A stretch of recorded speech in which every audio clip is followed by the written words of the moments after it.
Donc voilà, je suis au CN et aussi à la commission internationale du parti. Et là, ce soir, je m'exprime effectivement en mon nom.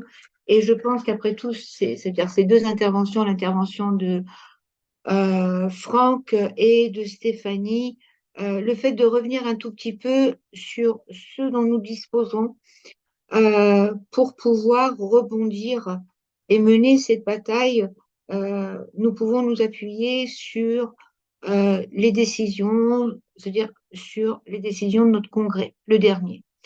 Je vais essayer de faire très court.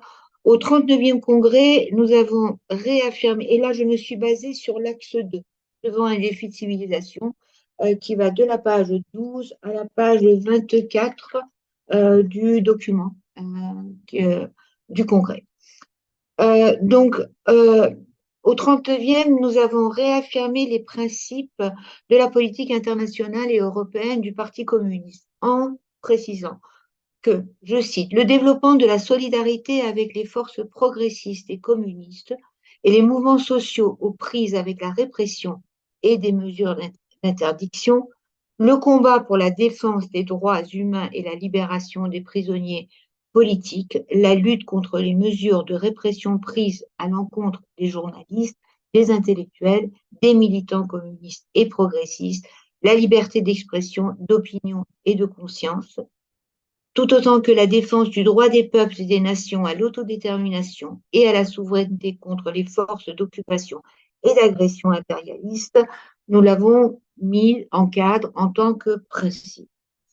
Et en affirmant que, je cite, pour un monde de paix libéré de l'oppression, des dominations et du capitalisme, il est nécessaire de développer une politique indépendante répondant aux intérêts communs des peuples et des mouvements progressistes contre l'impérialisme pour la paix et le désarmement global, le respect des droits et la souveraineté populaire, la sécurité collective et globale.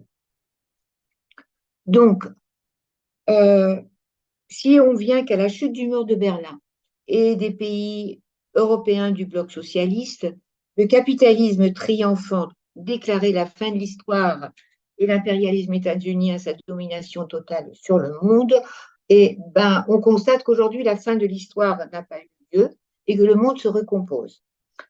Et les pays dits émergents, autrefois qualifiés de tiers-monde, plus communément désignés comme actuellement Sud global, sont présents sur la scène politique internationale, se font entendre, pèsent de leur poids et constituent un frein au dessein de l'impérialisme états-unien.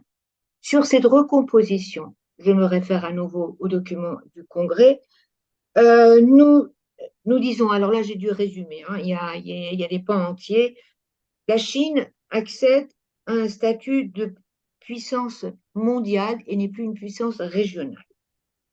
Pour la Russie, après la dissolution de l'URSS, les puissances occidentales, États-Unis en tête, ont voulu dominer la Russie et empêcher son développement par une politique agressive d'encerclement.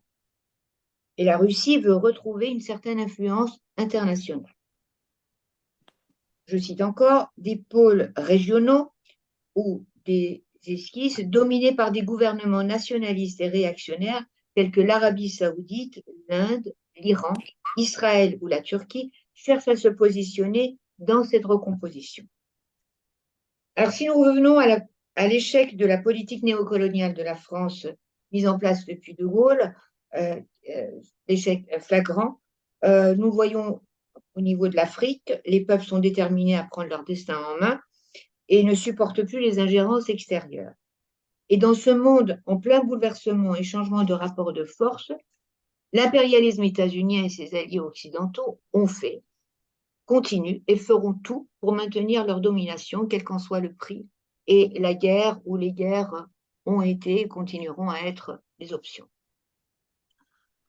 Et par rapport à cette domination, toujours le texte du Congrès, nous précisons, je cite, l'impérialisme des USA, qui n'accepte pas d'être contesté, est à la recherche de nouveaux moyens de domination pour regagner en hégémonie, ce qui le rend plus dangereux.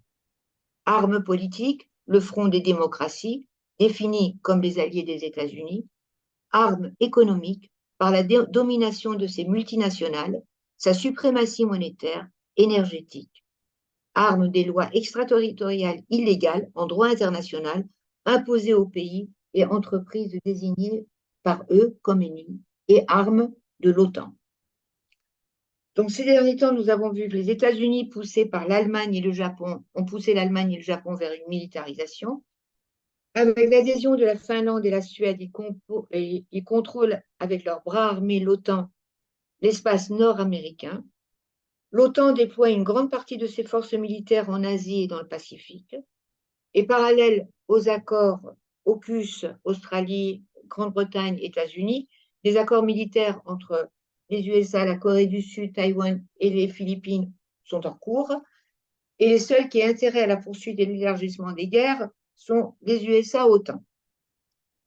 Je ne vais pas prendre beaucoup votre temps. Il y a des chiffres, on pourra en parler par rapport aux dépenses militaires de chacun. Et nous avons réaffirmé au dernier congrès notre position aussi pour que la France fasse le choix du camp de la paix et retrouve, je cite, une diplomatie indépendante et constructive en arrêtant de s'aligner systématiquement sur l'OTAN et les États-Unis. La France doit sortir du commandement intégré de l'OTAN et nous nous plaçons dans la perspective de la dissolution de cette organisation. Nous nous opposons aux logiques de bloc et nous proposons un cadre européen et global de sécurité collective. Hervé l'a mentionné au début, mais je tiens seulement à un tout petit peu étayer, et Franck en a parlé, Stéphanie autant. Mais au cours des 40 dernières années, le monde a connu le plus grand nombre de désastres et de terribles situations avec leur lot d'horreur, de misère, de désolation, qui ont été provoquées et menées par l'impérialisme otano-US au mépris des instances internationales et foulant aux pieds le droit et les conventions internationales. Embargo, agression, intervention, occupation basée sur des mensonges. Les guerres qui déchirent aujourd'hui la planète, il y en a plusieurs. On cite les 22, il y en a plus de 55 si on prend les guerres interétatiques, dont la guerre en Ukraine et les massacres à Gaza, auxquels il faut ajouter d'autres conflits moins médiatisés, comme celui qui ensanglante la République démocratique du Congo depuis 30 ans, le Yémen en guerre depuis 2014 qui compte 300 000 morts dans l'indifférence générale, ou le Soudan dans la guerre qui est entamée en 2023, le situe au 4e rang des conflits civils.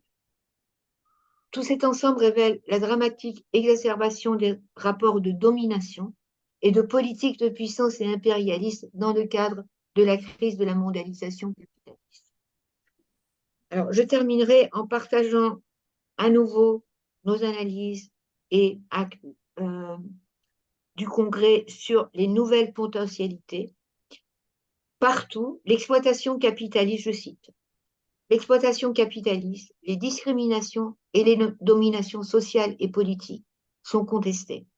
Dans leur diversité, ces luttes constituent le cœur battant du changement révolutionnaire auquel nous travaillons.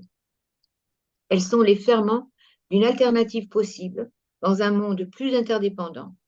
Elles appellent un nouvel internationalisme. Donc, le PCF est le parti de la paix. Et tout au long de son histoire, il a toujours été en pointe dans les luttes pour la paix, le désarmement global, y compris nucléaire, l'anticolonialisme et pour le droit des peuples à disposer d'eux-mêmes. Ces combats, il les réinvestit dans l'urgence de la situation actuelle, aux côtés des autres forces de paix, organisations et militants pour la paix avec lesquels il réaffirme sa solidarité. Je pense, camarades, que nous avons, mon camarade et ami, nous avons suffisamment, ça veut dire, nous n'avons certainement pas tout, mais suffisamment pour pouvoir aujourd'hui nous positionner clairement face à ces conflits qui déchirent le monde et sortir de, je dirais, de cette vision, de ces visions et clarifier notre position très clairement dans la situation actuelle. Voilà, j'en ai terminé. Merci Leïla. Du coup,